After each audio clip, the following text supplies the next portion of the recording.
Oh man, you are looking at two whoop puppies here. We have spent the last. Gary has been on a what? What did you say? About 35 days straight of working. Oh, And probably I'm somewhere just around there. coming off 2 weeks where I've worked probably 50 some hours of overtime, and I am beat down. But that's how life is sometimes. You just have to take it. Yeah. Well, it's for me it's some that's obviously very self-inflicted. Yeah, Trying to build the house and do most of it on my own.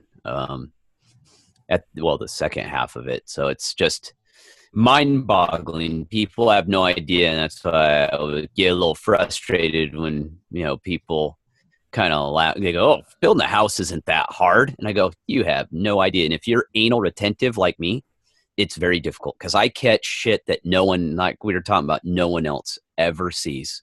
Stuff that your contractor or your husband hides and gets shit that doesn't fly in Gary's world.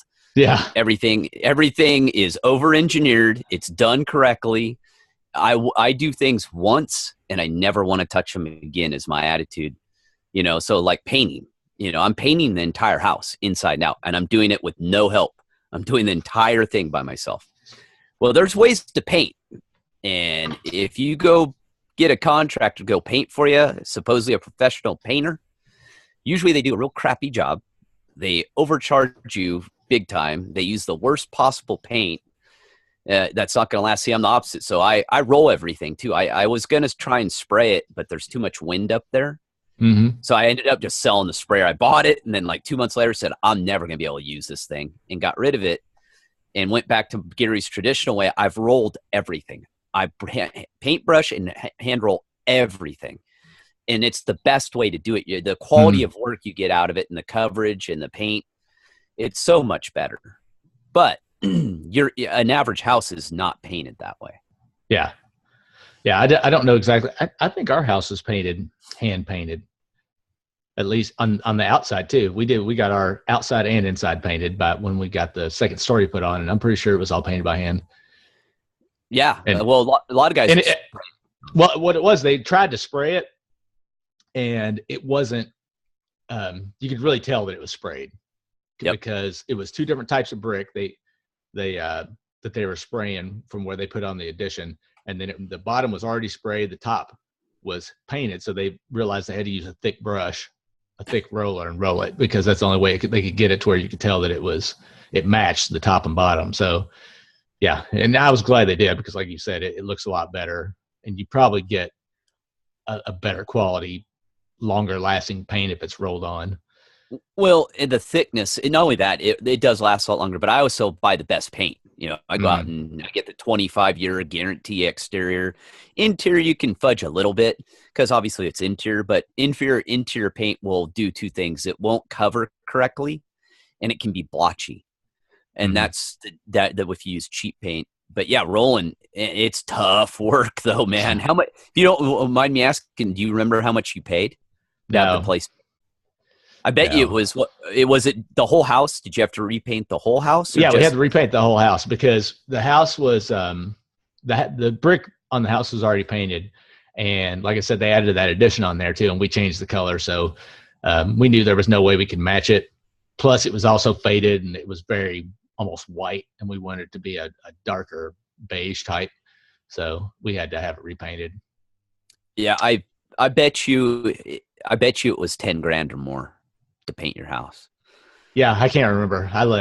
That's one of those things. It was just with work and everything, I just let Emily handle all that stuff because she could tell you. I didn't want to know. Yeah, it's I was like, just stay within the budget. depending where you're at, but painting's fairly expensive depending Mm-hmm. who you get. You could get it on the cheap, but those guys usually aren't, full-blown painters. They do it Yeah. on the side kind of thing. But I'm figuring I'm saving myself a lot, a lot of money, but it is brutal painting a Yeah. 2-story, 30-foot top of a roof, house. So are you doing the I scaffolding? Are you? We are now. I've done it all with ladders, Mm-hmm. um, and I will not get on the roof. Don't get me wrong. Mm-hmm. I absolutely refuse to get on the roof. It's way too high.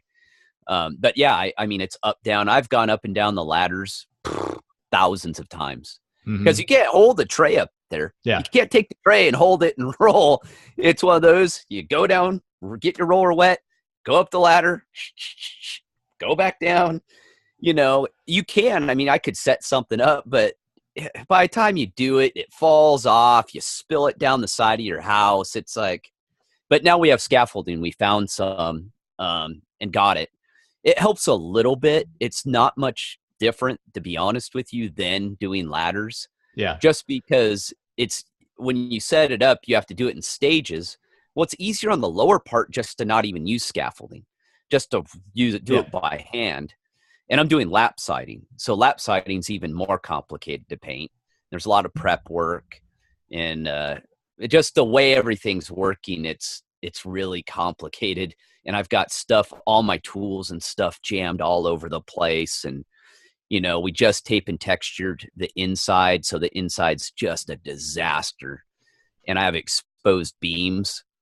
And they asked me if they wanted to do the mud them in. And I'm all, I don't know if that's a good idea right now. Because the way in my head, the way it was looking, I went, if they mud them in, first, how am I going to tape it to paint it? B, you know, I was doing a rough texture. I was doing a trowel texture. And in my mind, I just went, I don't know. And so I said, just hold off on it. Let's see. And so now that it's all down, I pulled down all the tape and everything. I got all my gaps in the beams and everything, the drywall, and I'm all, I got a lot of fine-tune work because I'm anal. Like I said, most people would leave it the way it is. It will drive me insane to see those gaps. It will drive me nutty. I even go with the cut brush and I do all my, you know, my two-tone. I go in and fine line it, and after I'm all done, and I touch everything up, and it just looks nice. But doing it right is a lot of work. Mm-hmm. Today, I got home at 5:30. That was about a 10.5-hour day. And I don't take breaks. I'm just like, I just work all the way through. I didn't eat all day. Didn't have a meal till I got home. Had nothing, just coffee and water. And, you know, it's, I've lost about 6 pounds. I know how that is. In the last 2 weeks. Yeah. So it's rough, but it's good. The end result, and that's how I tell people, explaining, doing what I'm doing is not easy. It's not a TV show. Doing your own hard-ass work, it is exact hard-ass work. And, you know, I save a lot of money.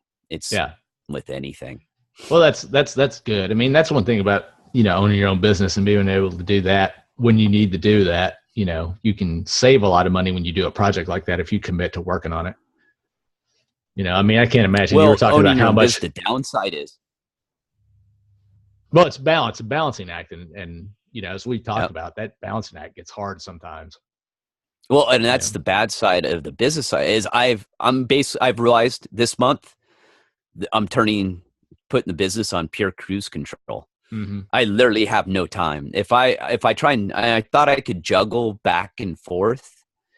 The problem is I have contractors who are coming in staggered. Mm-hmm. And my guy comes every Sunday. So I have to be ready for him. So I spend the whole week getting all this stuff done in preparation for him because I'm painting. So I have to do painting. I can't do it in one day. I have to, you know, caulk one day, tape caulk one day. Then I have to, you know, let it dry, let the caulk set up. Then I have to, you know, get it primed, let that dry for a day. Then I have to go and do all my trim, you know, my basic work before I do my main coats. Then I two coat. I'm a two coat guy. I've always have been. I don't put one coat on. I do two coats. I prime everything, even if it's pre-primed, in two coats. It's the best way. I've never had any paint job I've had that I've done ever have to be redone doing it that way. Yeah. But yeah, I mean, that's, you know, you talk about, and then going over to my side, you and John Pugliano last week. It was kind of unfortunate that I couldn't be on last week because I was dealing with exactly what you guys were talking about robots and automation. And when I was listening to it, you all were talking about things, and I was like, some of the things I was like, yeah, that's exactly the way it is. Or some of the things I was like, man, it's, you know, you still people right now at this point of automation, you still got to have people because, Absolutely. Robots aren't to that stage yet. I'm sure they're getting there. And when you work, especially in automotive, like we have cycles where every 3 to 4 years, we completely tear down one line and build it in a couple, really, which is literally 50 feet over. We're working on one line, another line's getting built, and then we seamlessly move to that next line. Well, at least it's supposed to be seamlessly. And, you go there and it's, they just take robots that they used, maybe that have been sitting for 3 years, because you're using the robots you're using for 3 years. So they cycle them through. Oh. And at work, robots are supposed to last 6 or 7 years. Well, they've managed to make them last 25, because they take them down from, so as soon as you get done building that model, they take it down, take it to robot repair, and they refurbish them basically and get them ready for the next cycle. Well, man, these things are at the end of their rope. And the good thing is we're going into full new robots. I mean, they're going through what's called the reborn activity, and we're starting new processes and new robotics that we've never used before.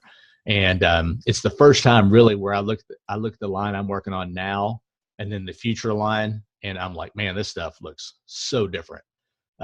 Luckily, I'm still building part of the car, the doors in what would be considered the old line, but we built 2 models, and the other model we're building is new. So the people that are doing that model are working on this new line. So hopefully I'll learn and get the bugs out of it before I start building the doors that I need to build. But I got stuck with the hood process is mine. And, when you go to this new thing, I think I told you, it's like I have to learn a new language, but at the exact same time I'm learning a new language, I have to teach it. So I'm getting all this information, and then I'm trying to disseminate it the best way I can. And my brain is kind of dead, but I'm learning pretty quick. And, the reason I'm in my position is because I can facilitate, I learn fast. So I pick it up quickly and I disseminate it. And because I do that, even though I'm kind of new in my position, they put me ahead of everybody else in my group that's in that position because they know I can do it. So it's a lot of responsibility. But the problem is, like in the new line, this is why I've been working my ass off for the last couple of weeks, is because we are not getting good parts. We're not getting what we need, the quality that we need to get and expect to get when they come out. So I had to go in all day Saturday, all day Sunday, just me and my boss, just to try to figure it out. And I mean, we beat ourselves in the head for hours and hours and hours trying to get it all figured out. And we're just now getting a good product out. And that's the good thing about who I work for. They're not just going to let, bad quality go out. So they're going to get it right. But it's put us in a hole. They have expectations for us to work. So, you have to build so many cars a day. And when you don't build them that day, it just rolls over to the next day. Yeah. So now we're in this hole. So I leave. Yeah. So I leave home at 3:15 and I'm getting to bed at 6 a.m. So, I'm out, 12, 15 hours a day, pretty much 7 days a week. And luckily, the 4th of July weekend came up. And it's funny because they're starting the same thing. We have 2 plants, plant 1 and plant 2, that build the same thing. Plant 2 has kind of fallen behind us, and they're making everybody that in the body weld department come in on 4th of July and work 8 hours. Oof. Yeah. So I'm glad we dodged that bullet. I mean, you talking about some mad people. There are some very unhappy people. That way, well, that's different though, owning your own business, because people think it's all fun and games. And, I try and balance, because I teach balance and how to be healthy and all that. But when owning your own business, and especially in the beginning years, I still consider myself fairly new, because I'm only 4 or 5 years into this business model that I have, which is new. Mm-hmm. You don't get days off. I mean, 4th of July is another day to me. Yeah. Christmas is another day to me, because all the holidays blend. My birthday, another day to me because I don't plan on my weekends. I don't plan because my days I just work. I have to figure out a schedule, and my best work days are Sundays, which are pretty odd. Mm-hmm. My best days, if I can take a day off, is Wednesday. That's usually the best day where I can kind of take a break, but it never ends. But the upside is if I want to take a break, I could take a break. Downside is the only one who's going to pay for it's going to be me. Exactly. Yeah, but with automation now, with the new robots, are you guys going to even dwindle down to less employees? Or no, actually, we increased employees, which is kind of, yeah, we did. It's like the processes. How can I explain it? It's almost like they increased the number of processes to build one item. So like a door, we could build a door with one person, and now it takes two just because of the automation. And like I said, you know, robots, you'd think they would do the same thing over and over again, but it's funny. Like all of a sudden it'll be just running fine, and then it'll do something completely strange. I mean, it'll like, usually it's like it goes to weld in a line. So it makes like 10 welds in a row, and then all of a sudden it'll do 5 and then go to the back. And you're like, what the hell made it do that? The same program. And they just they'll crash into each other sometimes. I mean, it sounds like a normal employee to me. I know. They just get lazy. Because we've been joking that, these robots know the old robots finally know they're getting ready to retire. And we're having more trouble out of those than we ever have. It's just because I think maintenance isn't doing as much. They're busy with the new robots, so they're not doing as much preventative maintenance on them on the weekends. So, I mean, we just come in, we're just like, please work today, and you start it up and it just does something crazy. And you got to go in and figure out how to get it back into order, and they reteach the programs and things like that. But, automation's a good thing though, when you think about it. I mean, it really is. Think about, the repetitive tasks that humans don't have to do anymore. Yeah. Let's be honest. I mean, robots. It's still a repetitive task. I mean, when you have to load the parts, the robots don't load the parts. So you're doing repetitive loading over and over again. Like, if I were to build a door, I have 4 stations. One station I MIG weld, walk to the beginning. We call it the sub-assembly. I build the inner part of the door, lay down the outer and the inner marriage by the robot. You got to check it and send it on. So you do that every time, and we build 120 doors an hour or every 2 hours. So, you're doing that same cycle.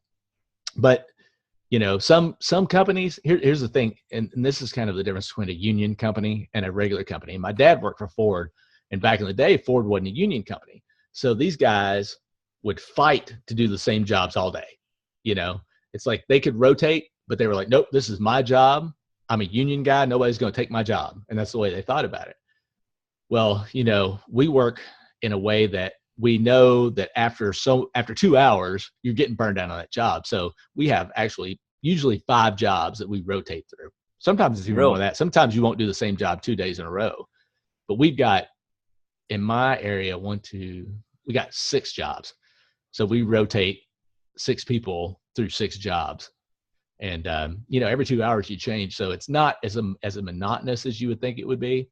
And when I was on the line, I listened to podcasts all day. I had, I snuck a little speaker in my, what we call bump cap, which is kind of a light hard hat. And, I could listen to podcasts and do my job and never make a mistake because it was just so repetitive. And it was actually pleasant. Days would kind of go by a lot easier, but after I did that for a while, I was like, how did I ever work doing this without listening to something, Oh, yeah. Yeah. It was like an education. I worked in warehouses and, did all kinds of odd jobs growing up in college, and they were repetitive. Were they terrible? No, they weren't the best, but I mean, they weren't the worst either. I didn't, working sucks, period. It doesn't matter if it has work in the term, usually you don't like it. That's even the entrepreneur side. You do stuff that you're doing something you're passionate about, but there's pieces of that puzzle that are still repetitive tasks that are still things you don't want to do. It's just the nature of the beast. And, that's what we're talking about, me and John. about jobs. It's like painting a house. You know, it's a Yeah. perfect example. You're not going to create a robot to paint a house. And if you Yeah. do, it probably won't paint it very well. You know, and there's these jobs out there that people just won't take Well, anymore. I And will argue about the robotic painting, because cars were painted by robots and they're painted pretty perfect to spec every single time. lot different though. Houses have different colors, different trims, and each house is different. Now, if they were building the same house in a neighborhood, the exact same That's house, probably true. yeah, you could probably, and remember, you know, like painting intricacies around windows and all that, you still have to have a human tape and prep everything. A robot's not going to be able to tape windows and prep it. And I don't care how accurate they are, they're not going to be able to paint without painting something else. That's the way paint works, you know, Hmm. it spray, you know, things like that. Plumbing. How are you going to get a robot to do plumbing? How are you Yeah. going to get a robot to do electrical? How are you going to get it to lay tile? It's just, there's so many things out there that people can do that will not be affected by robots. And Yeah. we were even arguing that those jobs that some people look down upon today, which I cannot even figure out. I grew up, I guess, just growing up poor. Us, you know, we just did whatever, right? Hmm. I took whatever job I could get to put gas in my car and to buy my car, for that matter. My nice 1978 beat up Toyota pickup with 2 rotted fenders that I bought for $1,500 as a 15-year-old. You know, but those jobs, the actual rate is going up. Hmm. So if you were to come a journeyman plumber today as an 18-year-old, you would be making far more money than me and you would have when we were 18. Yeah. That's the difference, is those jobs are actually fairly high paying. And the difference between a doctor and a laborer today, or an entrepreneur, and I look at a laborer as, you could be an entrepreneur because you can be an electrician on your own. You can be a Yeah. plumber on your own. That by the time you value in school, the cost of education, training, all that time, if you were to start at 18 and go into your own business, you know, do a quick, you know, work under a painter for like 4 months or something. Let's face it, painting's not rocket science. Trust me, I do it. It's not hard. It's just time consuming. That you could go out, that you would make not that much less per year in the end as an average run of the mill doctor. Once you factor everything in, you never went to college. You never went to any specialized training. And that's what I'm saying. I don't understand why people look down upon these jobs. Yeah. These are good paying jobs. And people just go, I'm not doing that. You know how many people I've had a conversation with who are struggling, and they go, Gary, I'm having a hard time. I do drywall. I do this. And I go, become a painter. Nah, painting sucks. I'm not doing that. It pays way more than the specialty you're in. And the cost of investment to get in is almost nothing. Go out and buy a couple rollers and brushes and some tape. You can get in Yep. for $100 and you're a painter, you know? And that's what Buy you a little magnet to slap on your truck with a phone number on there, and that's your advertising. I'm just, it's almost like people don't even want to try anymore. They're just throw their hands up and go, I can't, and forget it. And I'm like, oh, well, if you're a drywaller, how about you just do some tape and texture and you paint? Nah, I've gotten that answer from everyone I've ever talked to. I go, if I was a drywaller, first of all, tape and texture is really relying upon how the drywall is put in. Yeah. You can make a tape and texture guy's life miserable by putting the drywall in and doing a crappy job. You do it right, you get to do it how you want to do it. Then you come in, tape and texture. Then you tape and texture so it's easy for you to paint. You just made 3 jobs and you just kept yourself employed on one job. And you know how much investment it is for a drywaller? You get a Dremel and a drywall screwdriver. There's special ones for putting in drywall. That's it. Drive your ass to the job. Tape and texture? Shit. All you need is a goddamn glorified spatula and some paper tape and some mud that costs nothing. You could be a drywaller, tape and texture guy, and painter for literally create that entire business for probably a couple $100. And it seems like to me that I would rather paint than I would put up drywall. Me too. Drywall sucks. Yeah. It's rough. It's a tough job. It's heavy But- and bulky and hard to but- manage. For me, if I was going to start a business, that's what I would do. I wouldn't want to do it by myself, because hanging drywall by yourself is actually really, really difficult. You need 2 people, and actually painting and tape and texture goes a lot quicker with 2 people. But you get a 2-man operation. That's it. But you could do those by yourself. If you had to, you may not hang drywall, but you could do like walls, additions, to where you're not doing an entire house by yourself. That's rather difficult. But you could do odd jobs. And that's what I mean. There's so many opportunities out there that the whole automation thing, it's coming, and I agree. It's taken and will take a lot of jobs. But historically, that's been going on since the first assembly line by Ford was done. Yeah. Jobs have been taken by automation for well over 100 years. Yeah. I mean, those assembly lines back in the day, I mean, you had build something, hand it to the next person. That was the assembly line. It didn't really move as much as you just kind of moved it along. Whereas now, it's that full automation. But their robots will never, I don't think it'll ever master quality. Like we have, we put what's called mastic dots on the outer, and then the inner comes in and sits on those mastic dots. And then you have a photo eye that takes a picture of the inside of the hood to see if those dots are in the right place, and it moves it on. I can't tell you how many times that screws up, where I have to go in and walk over there and eyeball it myself and send it on, bypass the robot, because they're not ready. They're not ready for, and you wouldn't trust the quality of a car that was built all robotically either. I mean, most of the welds are done that way now. And that's good, because a robotic weld's a lot higher quality than a human weld, but we have to go in and do a quality check every 30 cars. So, we're always verifying it. And you get bad welds a lot, but I'm sure they got bad welds back in the day when they did the handheld welders too. So, it's not going to take people's jobs away as fast as some people may think. And it is probably knocking a few out here or there. But like I said, we hired more people to build this model than we had for the last model. So, well, isn't that a good lesson right there? You upgrade robots and you hire more people. Yeah. And our pay was basically cut, from a job where you topped out in 3 years to a job that topped out in 10. And now they actually cut it back to 8. But, it's like, we've got all these new robots and we're going to pay you less. So the people got screwed both ways. You didn't lose your job, but you're going to get paid less, basically.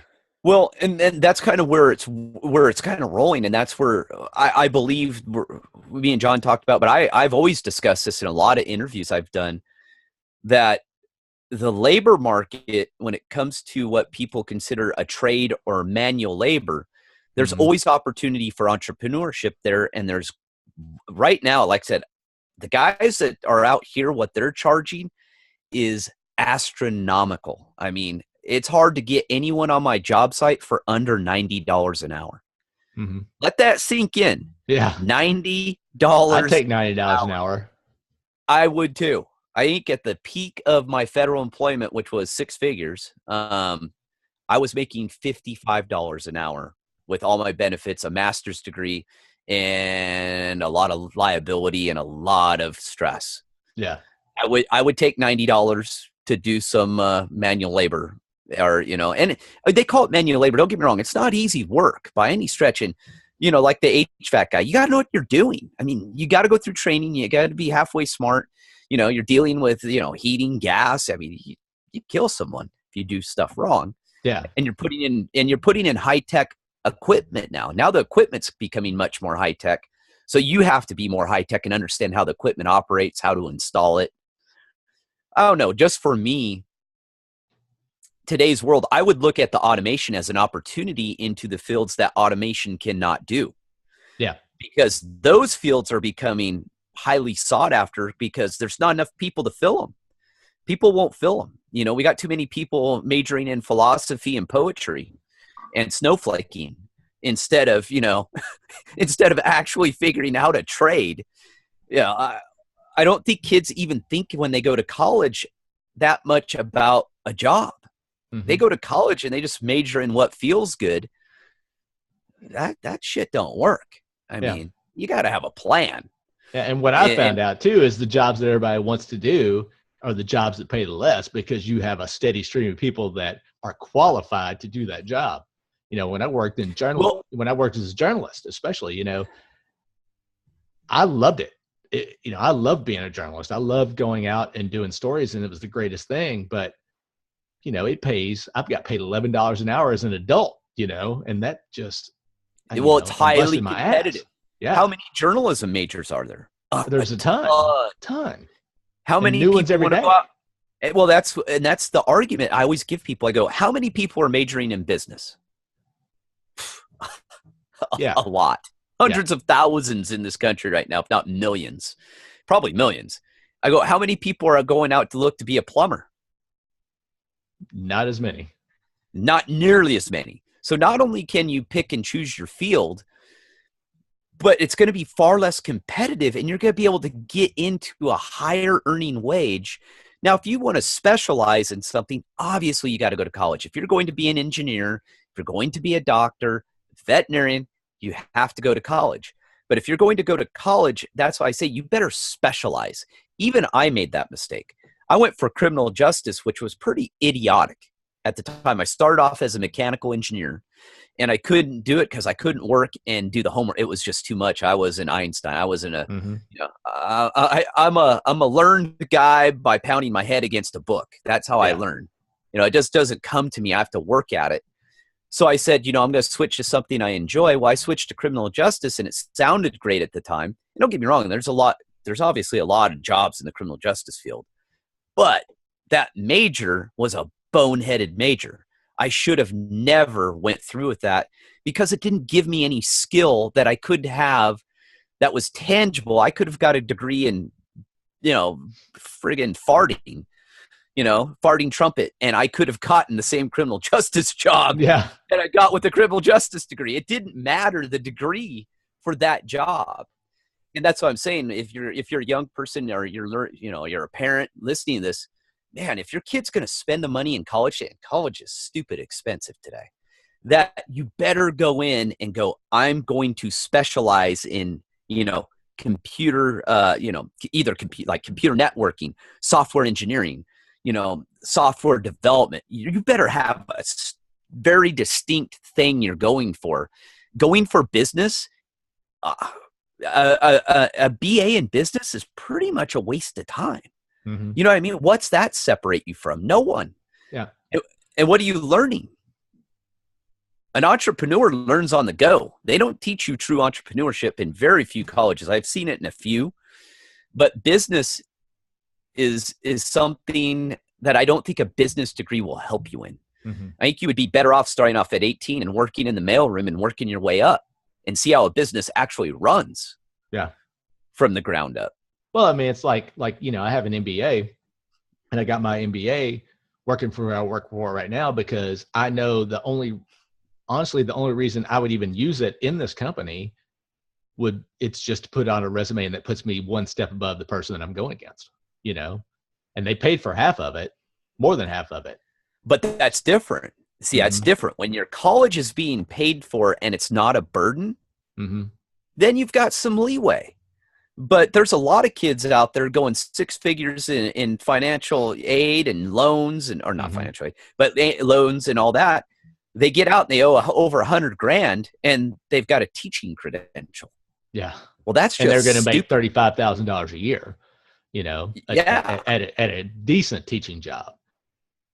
You know, if your college is paid for, or you have paid for, well, then you have some discretion, you know, on, well, hey, if I don't make that work, I'm not going to go bankrupt in the process. I'm not going to be paying for this for the next 30 years. You know, I'm not going to be buying, basically you're coming out of college buying a house minus the house, you know, exactly. You know, at least, you know, you got a mortgage, but you got no house. See, Well, that's what you can do. You can get out of high school, you can learn a trade and go buy a Porsche, and you're in the same amount of debt, but now you have a skill that you can use. and it will get you laid.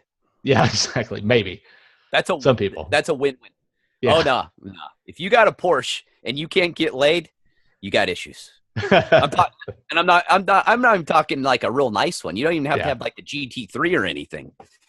Trust me, I've had a few sports cars. It works. See, that must have been my problem in Honestly. high school because I drove a Ford Pinto in high school. So, Oh, in high school, it didn't matter. I drove, like I said, my beat up pickup truck. This was later in life when I upgraded. And as a single guy, I remember I bought my first sports car, BMW, as a present to myself for graduating from the State Department Academy and stuff. It was kind of a present to myself.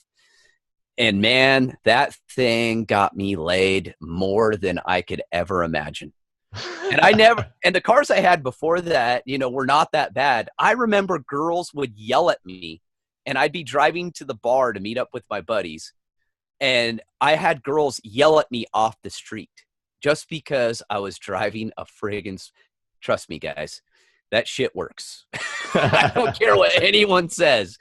And get off on a tangent. But if I owned my own business and owned the BMW, that would have been beautiful. That would have been nice. But I was a man. I was working for the man.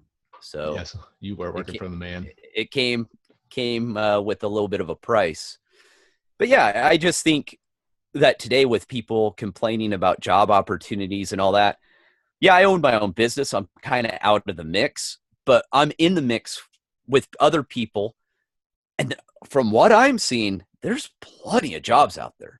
Oh, there are. People just won't take them. I mean, well, see, the thing about it is like I said, we're hiring. I mean, we have, as I walk into work every day, we have what's called the day of work.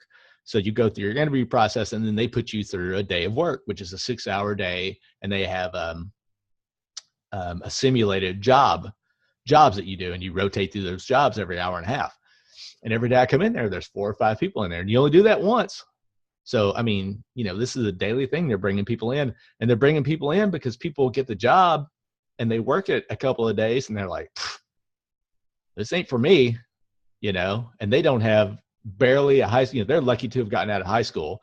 And it's like, even though, like I said, they've kind of cut back our pay and everything, man, in Kentucky, you're not going to find a better job when you don't have an education than working in auto manufacturing. So if that job's up there and you're not willing to put in, and that's on you. You get the job, it's hard as hell to get fired. They frustrate the hell out of me when they don't want to work, and you can't, you can do everything you can do, but they know they're not going to get fired. It's hard. But then, the real bad ones are just like, yeah, I can't do this. Quit. And then what do they do? Yeah, exactly. Then what's your fallback? I know, I don't like it when some management say this, when people complain, they're like, well, you can go get a job at Lowe's. It kind of pisses me off. Like me, I was kind of said that one time I was questioning something, and we were in a town hall meeting with with upper management, executive management. In fact, it was like vice president and president. And, I worked my butt off, every day. I do not shortchange that place when I'm in there. And it wasn't me that said it, but it was somebody else that I knew was hardworking. They were kind of asking them a question about something. It was a tough question. And they said, if you don't like it, you can go work at Lowe's. I was like, man, this dude that you just said that to busts his ass every day. Said, you don't want to challenge him to go do that. But then there are people there that you can see them saying that too, but it's their blanket statement, as management. If you don't like it, you just go work somewhere else, and that's frustrating whenever you're busting your ass. But you got to look at it from the manager's angle too. If you have that kind of high turnover, they're probably pretty worn out mentally too, of having to train new people all the time and, last a day and a half and leave. And you're like, God dang, Yeah. The attrition rate for our temporaries is huge. Well, I remember there's jobs that I absolutely hated, and I did them anyway. Man, I washed dishes for years. I started busting tables and washing dishes at 13. This was back before the child labor laws were really official, but it was expected in my town. Little towns, you grew up in a little town. As soon as you work because also you needed money. Man, people were poor. My family was poor. If I wanted something, I had to go earn it. I couldn't go and, hey, Mom, buy me a new skateboard. That wasn't going to happen. I had to go buy the skateboard. So I think it's a little different, but I remember my first year of college, I got a job in a warehouse. Found it in the back of the local, the college paper, and showed up, and I was working with just dregs of society. It was a bunch of old, burned out, drunk, alcoholic, druggy guys who, and I won't say where it was, but they paid cash to these guys, and that's why they were there. And then it was a group of college kids. It was like 3 college kids and a bunch of old, burned out dudes who had done nothing in life, basically. And it was hot, miserable, no air conditioning. You would just sweat your balls off. You were standing the whole time. And you're working with heavy loading pallets and, all that. And, I did it for about 6 months. Well, the warehouse was part of another operation, which the operation, it was a magazine. It produced a magazine, multiple magazines. And that side, the production side, was inside. We were the distribution side and the bundling, putting it together, getting it ready to go out. I remember one day we'd have to go in to go use the bathroom. We would have to go inside and use their bathroom. There was no bathroom out there. So I'd go inside, and it's like, it's still San Diego, but it wasn't an area. It could get triple digits in the summer if it got hot days and you're cooking. I'd go inside. It's all nice and cool. People are inside wearing shorts, and I'm all, what the hell is this? What am I doing? I walk the bathroom. I take a piss. I come back. I walk directly into the manager's office, and I go, are you guys hiring? and he looks at me, and he goes, who the hell are you? I'm all sweaty and just stink. And I go, I work in the warehouse, and I'm going to college. I'm looking around, and I think I would rather work in here. I got hired that day. I was the first person, get this shit. I was the first person out of the warehouse to ever work inside. And you know why? Because I was the first person to ask. Yeah. I was the first person to apply. No one ever looked to see where the sausage was coming from. Yeah. They just showed up for work, punched their card, and just roll bundles of magazines down the rack. That's all everyone did. And as soon as I did that, the guy next to me, like 2 weeks later, he came inside and goes, how the hell did you get in here? And when I just asked if they had a job. By the time I was done, all the college kids worked inside. Everyone that was out in the warehouse all worked inside. And it was a great college job. Great college job. Monotonous as all could be. I have friends from there. I was 18. I have still those friends to this day that I talk to. And one of them is one of my two of them are some of my very best friends. And just think of that. But it was all because I took the initiative to ask. And I didn't have to suffer anymore. I got to wear shorts and sit inside in the air conditioning. And that's what I mean. I just think people lack the ability to see forward sometimes. And that's nothing again. We're kind of conditioned that way. Well, I mean, and you and John were talking about this the other day. You were talking about it as in the minimum wage thing, but I'm not going to get on that part of it. But like when I was in insurance. You know why you hate me now? No. By the way, I got a statistic on that. But, when we were in insurance, we had the McDonald's and a couple of other different fast food things. And when we would talk to the management, they couldn't, you talked about, it's a teenage startup job, but they can't hire teenagers anymore because they do not want to do that job. Parents are not making them go out and get jobs. No, they're not. So, you have a place like Chick-fil-A where they do. I mean, Chick-fil-A is the only place I walk in where they do, but it's this, they have billed themselves bogusly. In-N-Out does it well.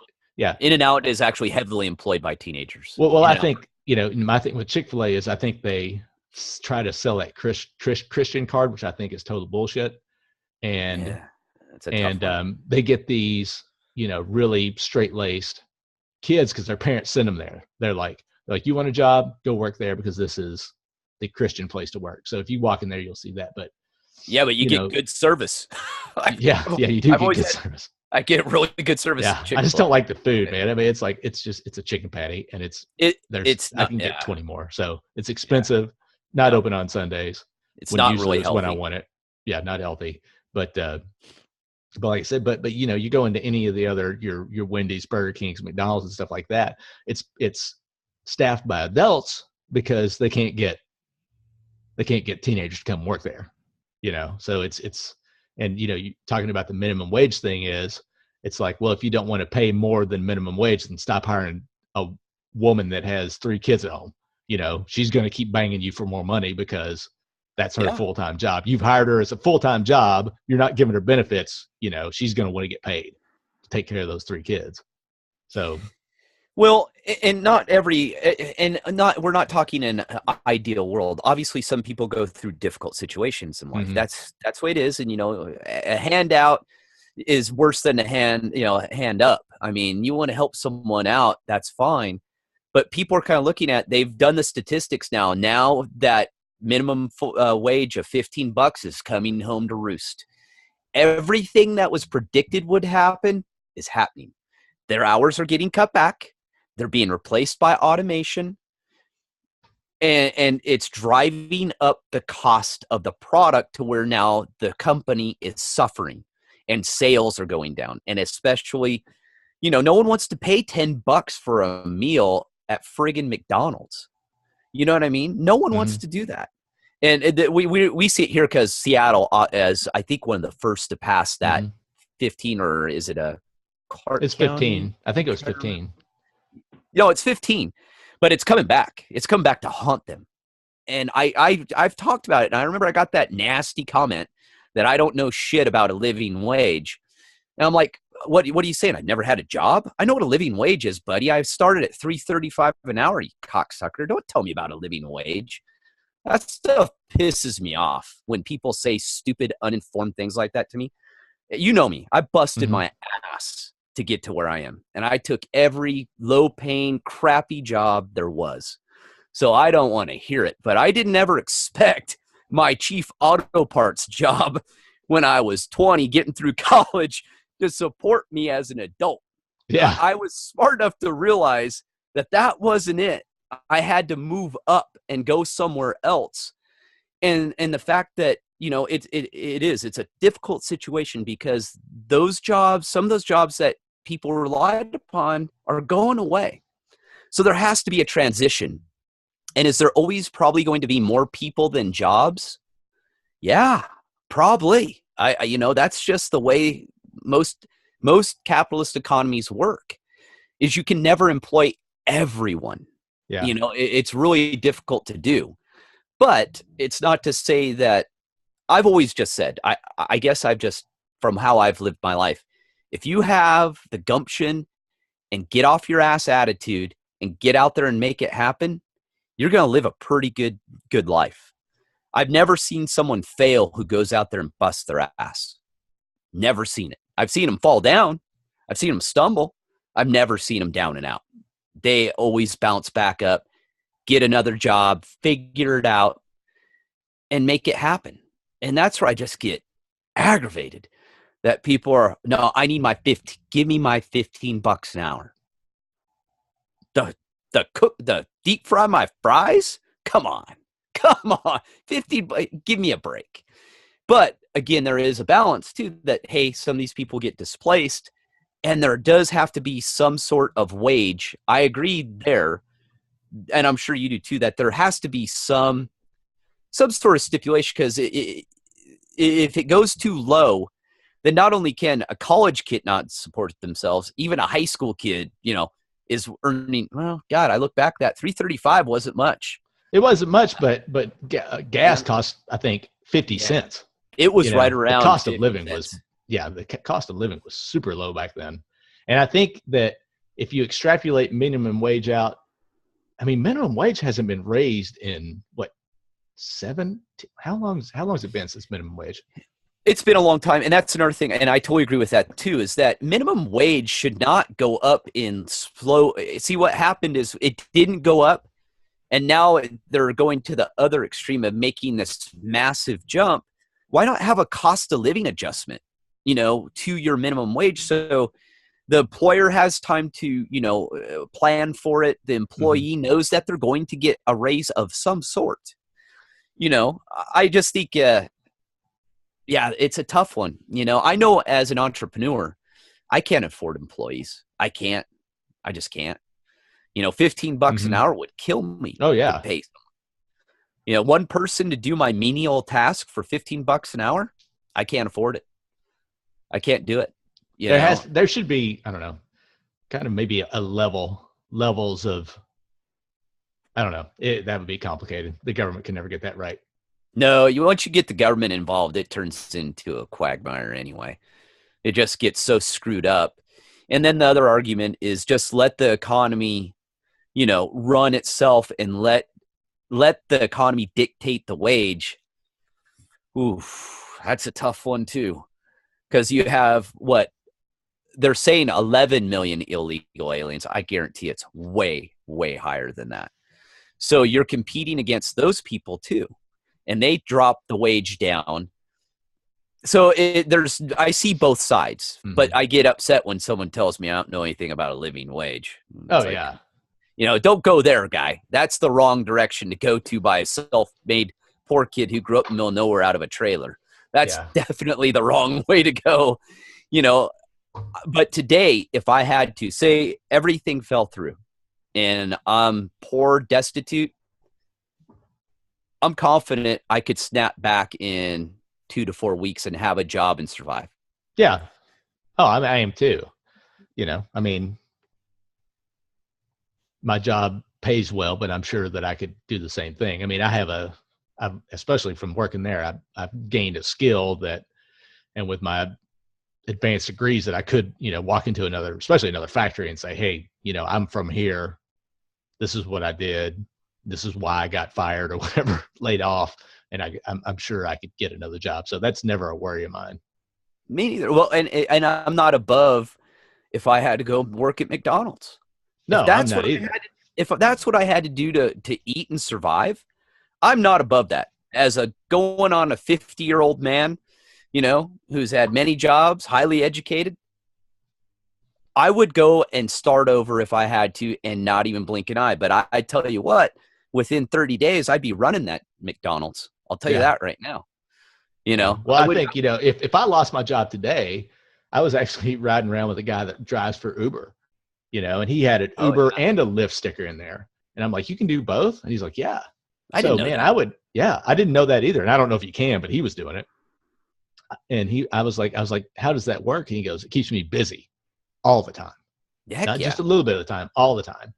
And he moved here from Los Angeles. So what he figured he had to make in life living in Los Angeles. And he was an older guy. He's probably 35 years old. His wife was from Kentucky, moved to Lexington with her.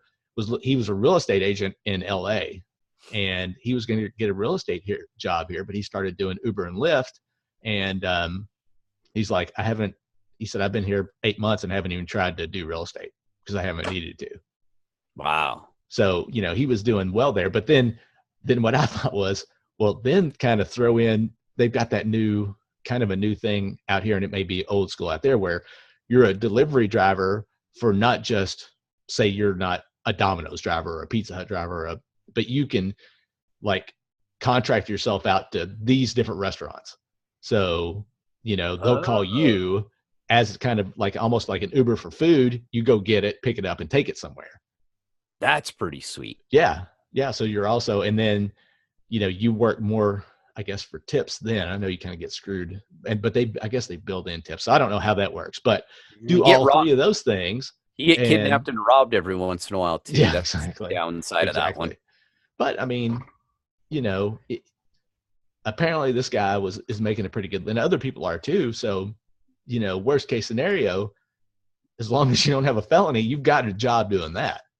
if you have a good, decent car. And so, Yeah. I Now, mean, if you have a felony, that's a story for another time. But yeah, that's a tough one to overcome. And yeah.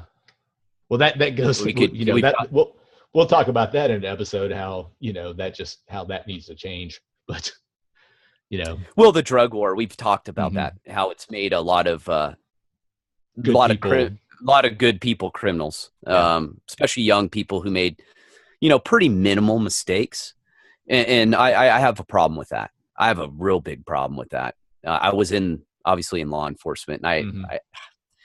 there's much more to focus on, but there's so many pieces to that, and you get into where the drug war really started, and then they start talking conspiracies, but it's not a conspiracy, it's proof. You get into that, and it gets a little tough.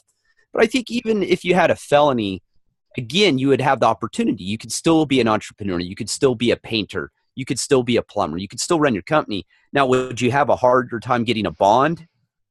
Yes. But You have to be licensed too. And a lot of times that license. yes. And that's where, but you do not, so a lot of places you do not to be a handyman. Yeah. Handyman is a way around the system too. There's always ways around. I think the moral of the story, because hey, me and you, we're not all knowing, and hey, we're not here to run people's lives. I am not by any stretch. No, I just try and help people I and barely run my own. give them advice on some of the lessons I've learned through life. That's all. I've made a ton of mistakes, fell right on my face many times, and probably will in the future. That be open-minded, be creative. I've always, in the back of my mind, anything I did in life, I always had a backup plan. I always said, if this goes to shit, I've got to have a backup plan. I have to understand. I mean, the only reason I went to college is because I knew it was a way to better myself back then. Today, it's a little different. A lot more people are going to college, so it's a little bit drowning. Now it's shifted a little bit. Now there's more opportunities in the fields that me and you may not have skipped on because the pay was better to go to college or go in the military. Now that's flipped around a little bit. So it's just be creative. And that's where I look at the skills I've picked up just, working on houses and owning properties over the years. Mm-hmm. I could have a job probably tomorrow if I called 2 or 3 people I know and say, I need a job. They'd go, you're hired. Show up tomorrow with your toolbox. Yeah. And you're ready to roll, And here's the thing too. If you're a young, clean cut, honest kid, and you go into one of those professions, dude, you can write your own checks. Yeah, that's what I'm saying. And that's why I have a problem with these kids kind of poo-pooing these jobs. The jobs that I did, the jobs that you did growing up, these are not bad jobs. And you know what? You can't lay around commiserating with all your friends about how, unjust the world is. And God forbid you actually have to flip a burger for a living.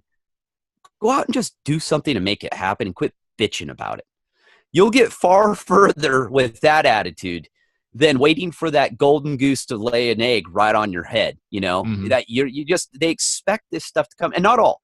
I've met some teenagers that are hardcore, get after it.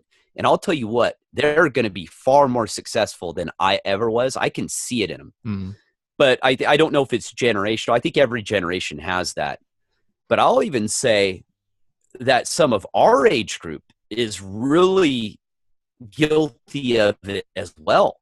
Mm-hmm. They've kind of, puttered through life, and now it's like, oh shit, I didn't pick up any skills. I never bettered myself. What am I going to do? And they just pack it in and go, forget it. I get really frustrated with that attitude. I'm just one of those people. I never to say I can't sit around. Yeah, I can't sit around all day. I lose my mind. I can't watch reruns of Gilligan's Island and Oprah all day long and the Kardashians. I'd want to slit my wrists. I get out, and that's part of my power method books too. I always was the principle I had. Knowledge is power. The more you know, the better off you are. And one of them's do something every day. Mm-hmm. And it's based on health. But the 5 principles I have in the primal power method, I think directly apply to life in general. You know, I think I should create number 6 is probably don't be a crying baby. Should be number 6, but I might annoy some people with that one. But I hope we don't aggravate people. But it's just more of John is a self-made guy too. He suffered and he did a job he didn't like. You've done jobs you don't like. I've done jobs I don't like. But I'll tell you right now, I've never quit one of my bad jobs. I gutted them out until I got another job. Yeah. And that's what it is. I mean, there's nothing that says that you have to be tied to a job for 30 years. You know, No. Take that job, work it to the best of your ability, build up that resume, build up your skill set. And then if you want to move on, and there's also nothing wrong with working hard for 30 years in the same job. No, and you know, and that's kind of where I'm at. You know, I work in an industry that I don't necessarily like it, but I work hard and I make a difference in the company that I'm in. You know, so sometimes it makes it a hard thing. It's like, you know, this is a good company, but you know, I don't always like it. So I mean, and you're not. So it's just you're always going to fight those battles too. Well, the thing about being a human is humans are creative and they need purpose. Mm-hmm. It's pretty basic. And even if you're not the most creative person, every person has purpose or wants to have a purpose. And that's the thing. Life can suck. I mean, jobs suck, work sucks, but you have to look at the alternative. What would you do? Exactly. We're not rich. Yeah. No, I didn't grow up rich where I can just go out and do whatever the heck I want. And even if I could, I think you'd get bored of that fairly quickly. I don't think that's... If I was rich, I would still work. I would too. Because when I dream about hitting the lottery, I don't dream about sitting on an island and, you know, sipping beer all day long. I think about what I could do with that money, you know, to work hard and take the next level, you know. That's the way I've always been. Like, we were talking about it, me and a bunch of my friends were talking about it one night, and I've got like this whole, if we ever hit the lottery, I've got this whole charitable thing that I would run, you know, and it would be a complete headache, but it would keep me busy, you know.